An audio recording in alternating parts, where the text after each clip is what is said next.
Oitavo ano, tudo em ordem? Atenção, antes da gente começar com a aula de hoje, a primeira coisa, as avaliações, vocês devem estar se perguntando aí como, né? Através daquelas atividades que eu passei, eu acredito que vocês estão respondendo, estão colocando aí nos e-mails, né? Que é da própria coisa inerente à própria plataforma que vocês já estão cientes. A quantidade de aulas que vocês assistiram também eu vou dar valor, e as dúvidas que porventura vocês tiverem e colocou na plataforma, também eu vou tentar dar valor a tudo que vocês estão fazendo. Uma coisa, eu acho que o momento, por ser tão novo e inusitado, eu quero tranquilizá-los, porque vocês vão ter uma semana aí de prova, pode ser meio cansativo, até um pouco de insegurança, né? Tá sendo difícil, porque para todos nós, né? Então eu quero bastante tranquilidade, que vocês realmente se desgastem um pouco, infelizmente, né? Um pouco de desgaste, porque prova nova, mas que Deus abençoe vocês. Continuando agora em Aristóteles, eu vou querer ler um pouco, porque agora, quando ele vai, essa nova matéria, ela no início, no final, ela vai se tornar muito tranquila, porque ele vai falar matéria e forma. Então você vai ter a matéria, pensa nas duas palavras. Eu tenho uma matéria, pensa numa matéria-prima. E agora aquela matéria-prima, ela sendo transformada. É basicamente isso. Agora, por que Aristóteles escreveu? Por isso que vai ter que ser lido um pouco para vocês entenderem como que o autor, os autores, né, os estudiosos da filosofia, eles colocam essas coisas. Olha aqui para vocês verem. Tá assim, ó. Aristóteles supôs, ele era um grande observador da natureza, por isso que eles dizem que ele foi o primeiro biólogo. Considerado por muitos, né, como esse biólogo, que achava que o sensível e o inteligível, aquilo lá de Platão. É claro, Platão foi seu mestre, então ele pega aquilo, mas olha o que ele faz. Aquilo que o seu mestre falava, que o sensível e o inteligível, olha o que ele falava. Ele achava que o sensível e o inteligível tinham que estar unidos um ao outro. Apenas essa análise, que é o estudo do ser, permitiria identificá-los. Então, para ele, os dois deveriam. Aquilo que é a ideia e aquilo que é o sensível deveriam estar juntos. A não ser no momento, então, que eu deveria estudar o ser humano. Continue aí, ó.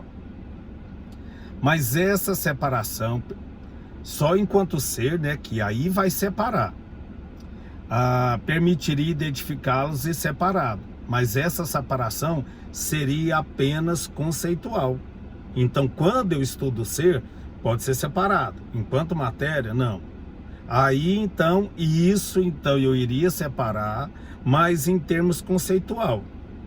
Não é a nossa aula de hoje ainda. É porque eu quero que vocês entendam, é como se ele estivesse falando assim, ó. Eu vou explicar para vocês por que eu quero chegar na matéria e forma. Primeiro, eu quero passar para vocês aquilo que eu aprendi com meu mestre, que era Platão, e aí eu acho que as coisas elas começam a dar uma diferença aqui daquilo que Platão pensava. É só isso, por enquanto. Na realidade mesma, sensível e inteligível andariam sempre juntos. Para o filósofo, agora sim, prestem atenção. Para o filósofo, as coisas são o que são em sua própria natureza. Elas são o que são na sua própria natureza, em si mesmo. Ou seja, o ser verdadeiro deve ser imanente. O que não pode ser do lado de fora, faz parte. Então, olha aqui. Aí ele continua assim, seguindo, olha agora como vai ficando fácil. Seguindo essa linha de raciocínio, Aristóteles concebeu a noção de que todas as coisas estariam constituídas de dois princípios que não tem como separá-los. Aí ele fala, a matéria e a forma. A matéria é o princípio indeterminado dos seres, mas que é determinável pela forma. Forma, o princípio determinado em si próprio, mas que é determinante em relação à matéria. Ah, professor, me confundi todo. Não, aí eu volto naquilo que eu falei nisso. Eu tenho a matéria e eu vou dar forma a essa matéria. Olha o exemplo que o autor dá. Assim, tudo o que existe compõe-se de matéria e forma. Daí o nome, eles dão um nome para isso, quando tudo é feito de matéria e forma, que é ilemorfismo.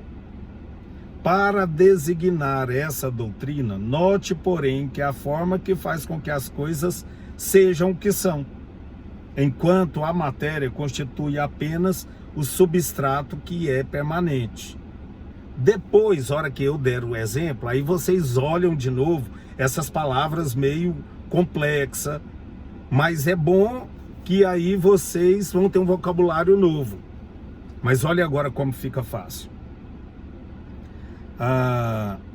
Nos processos de mudança, é a forma que muda. A matéria mantém-se a mesma. Por exemplo, se um anel é de ouro, é derretido para converter-se em uma corrente de ouro. Muda-se a forma de anel para corrente, mas mantém-se a matéria. É só isso. Por isso que ele fala assim, ó. Segundo essa linha de raciocínio, concebeu a noção de que todas as coisas estariam constituídas de dois princípios. Então, o que ele está querendo dizer é que todas as coisas têm esses dois princípios, que é a matéria e forma. Agora, o que vai determinar a matéria é a forma que eu dou. Então, aí ele dá o exemplo. Olha aqui, o ouro não é uma matéria-prima? Eu tenho aquela pepita de ouro. Quando eu derreto, ela não é ouro? Aí eu não posso dar uma outra forma àquela matéria? Eu faço o anel. Agora, se eu quiser derreter o anel e fazer uma corrente ou uma pulseira, eu posso. Por isso que, segundo o raciocínio dele, tudo é feito de quê? Matéria e forma. Não é tranquilo? Boa sorte para vocês nessas semanas aí que vão seguir com prova e que Deus os abençoe.